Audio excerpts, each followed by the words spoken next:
If I could sit down with my younger version of myself, I don't think I would give him a list of achievements to pursue. I wouldn't tell him how to become more successful or how to make more money. Instead, I would simply have a conversation, and there are a few things I wish he knew much earlier. First, I would tell him, don't be afraid of failing. Some of the moments you will call failures will eventually become the turning points of your life.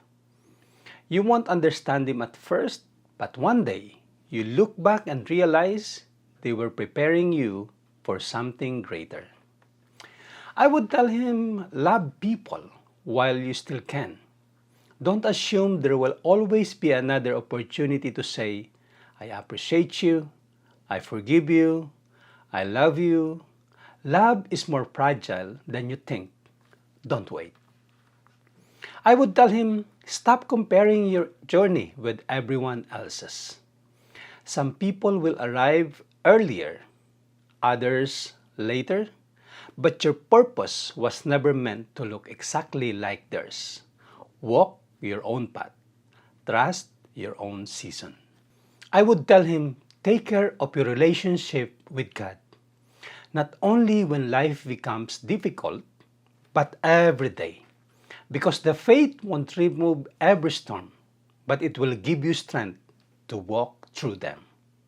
And finally, I would tell him this. Don't spend your life trying to become someone impressive. Spend your life becoming someone who loves well, serves faithfully, lives honestly, and leaves people better than you found them.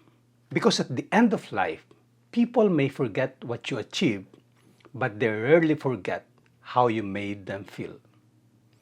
When I think about my younger self today, I don't feel regret. I feel compassion. He was doing the best he could with what he knew, and maybe that's true for all of us.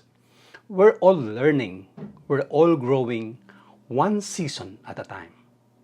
If I could speak to my younger self, I would thank him for not giving up, for getting back up after falling, for continuing to believe even when the road was uncertain. Because without his courage, I wouldn't be the person I am today. And maybe there's a younger version of you who would be proud that you keep going.